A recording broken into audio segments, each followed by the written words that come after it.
எல்லாருக்கும் வணக்கம். முதல் முறையாக நான் ஃபர்ஸ்ட் ஆஃப் ஆல் ஒரு உண்மை சொல்லி ஆகணும். ஃபர்ஸ்ட் டைம் இந்த மாதிரி ஒரு ஆடியோ லான்ச்சில் நான் வந்து ஆர்டிஸ்ட்டாக உட்காந்துருக்கேன். ஸோ என்னோட முதல் படப்பாடல்னு கூட இதை சொல்லலாம். இந்த வாய்ப்பு கொடுத்த சாண்டி அண்ணனுக்கும் ஜெயலக்ஷ்மி மேக்கும் பெரிய நன்றி.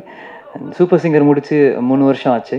நிறையா ஒர்க்ஸ் பண்ணியிருக்கோம், நிறையா ஆல்பம் பாடியிருக்கேன், நிறையா நிறையா நிறைய பெரிய மியூசிக் டைரக்டர் ஒர்க் பண்ணியிருக்கேன். ஆனால் இது வரைக்கும் படத்தில் எந்த பாட்டும் வரல. ஸோ இதுதான் முதல் படம் என்னோடது.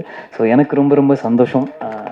அண்ட் இந்த படம் நல்லபடியாக வெற்றியாகும்னு சொல்லி நான் வேண்டிக்கிறேன். Thank you so much. அந்த வாய்ப்பு கொடுத்தது நன்றி. நீங்கள் சந்திரசேகரனை வரும்போது பயங்கரமான கைதட்டல் இருந்துச்சு. அது பதிலாக பாக்கியானனை ஏற்றிருந்தீங்கன்னா இந்த அரங்கமே அதிர்ந்திருக்கும். சினிமாவில் வந்து ரொம்ப முக்கியமான ஆள் பாக்யராஜன். உண்மையிலேயே நிறைய அவரை பற்றி சொல்லலாம். நான் வேலையை விட்டு வந்தப்போ எனக்கு வந்து பெரிய ஒரு தூண் மாதிரி நின்று சினிமாவில் என்னெல்லாம் ட்ராவல் பண்ண வச்சார். இந்த மேடையில் நாங்கள்லாம் உட்காந்துக்கிறதுக்கு அவரும் ஒரு முக்கியமான காரணம். அதனால் அந்த பாக்யராஜனில் யாரும் நீங்கள்லாம் பார்க்கணும்.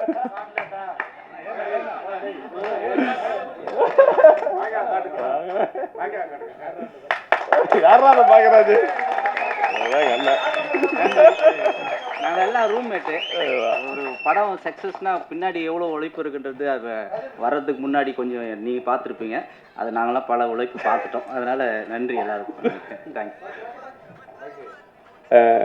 நான், ராமு, கௌதம் அந்த மாதிரி நாங்கள் எல்லோரும் ரூம்மேட்டு. அப்போ யாருமே நாங்கள் டைரக்டர் கிடையாது, எல்லாருமே அசிஸ்டன்ட் டைரக்டரு.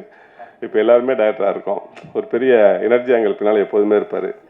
இந்த படத்துக்கு கலந்துக்கிட்டதுக்கு ரொம்ப முக்கியமான ஒரு காரணம் இருக்குது. என்னென்னா, டனாக்காரில் ஒரு பலமாக நின்றது லிங்கேஷ், ராம் சார், பாக்யராஜன், சந்திரசேகரன், இவங்கெல்லாம் வந்து ரொம்ப பலமாக நின்றாங்க. எனக்கு இந்த படத்தை ரொம்ப எனக்கு நெருக்கமான படம் அப்படின்னு சொல்லலாம். ஏன்னா எனக்காக உழைத்த மனிதர்கள் எல்லோரும் சேர்ந்து இந்த படத்தை வந்து ஒரு பெரிய முயற்சி எடுத்து கொண்டு வந்திருக்காங்க. தமிழ் சினிமாவில் பெண் இயக்குநர்களோட எண்ணிக்கை ரொம்ப அறுதி குறைவாக இருக்குது.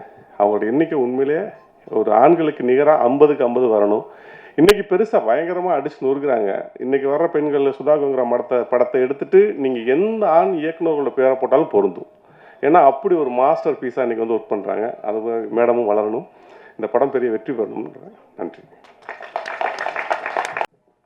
இங்கு வருகை தந்திருக்கும் அனைத்து நல்லுள்ளங்களுக்கும் மனமார்ந்த நன்றி.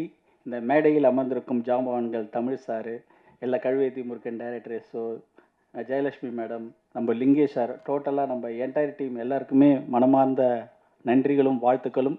சார் ப்ரெஸ் அண்ட் மீடியாஸ்லாம் வந்திருக்கீங்க, ஸோ உங்களுக்கும் நம்ம மனமார்ந்த நன்றிகள். ஸோ நல்லுள்ளங்கள்லாம் வந்திருக்கீங்க, வாழ்த்த. ஸோ இந்த படம் என் காதலே, ஸோ மிக அருமையான படம் மேடம். அயன் மேன் கேள்விப்பட்டிருக்கோம், ஆனால் அயன் கேர்ள் கேள்விப்பட்டிருக்கீங்களா? எங்கள் ஜெயலக்ஷ்மி மேடம் தான் மேடம். சத்தியமாக சொல்கிறேன், அவங்க எவ்வளோ நெருக்கடியிலும் பொருளாதார பிரச்சனையிலையும் இந்த படத்தை விடாமல் அந்த கதையை வந்து சூப்பராக எக்ஸிக்யூட் பண்ணி அழகாக எடுத்தாங்க. அவங்க எவ்வளோ செலவு பண்ணாங்க, எவ்வளோ ஹார்ட் ஒர்க் பண்ணாங்கன்ட்டு நாங்கள் பார்த்தோம். இதுக்கு பக்கபலமாக இருந்த முத்து சார், நம்ம கிருஷ்ணா சார், சவுந்தர் சார்லாம் ரொம்ப சப்போர்ட் பண்ணியிருக்காரு. அவங்களாம் தேங்க் பண்ணோம். ராஜன் சார் இதை வந்து அழகாக இருந்து எக்ஸிக்யூட் பண்ணி சூப்பராக ராஜன் சார் எடுத்துகிட்டு போனார். ஸோ இந்த டீம் என்டையர் டீம் வந்து சூப்பராக பண்ணியிருக்காங்க. லிங்கேஷ் சார் வந்து ஐயோ அற்புதமாக நடிச்சிருக்காரு சார். நல்லா இருந்தது சார் பர்ஃபார்மன்ஸ், அருமை சார். மேடம் நீங்களும் நல்லா அருமையாக பண்ணியிருக்காங்க, ஹீரோயினி. So music sir, excellent music sir. உண்மையிலேயே சொல்கிறேன், இந்த சாங்கு வரிகளும் இந்த மியூசிக்கும் இந்த இசையமைப்பாளர் வந்து அடுத்து வந்து நெக்ஸ்ட் லெவலில் பெரிய படங்கள்லாம் பண்ணி நல்ல பெரிய லெவலில் வருவார். அவருக்கான மனமார்ந்த வாழ்த்துக்கள் சார். ஸோ மனமார்ந்த நன்றி, வாழ்த்துக்கள் சார். தேங்க்யூ.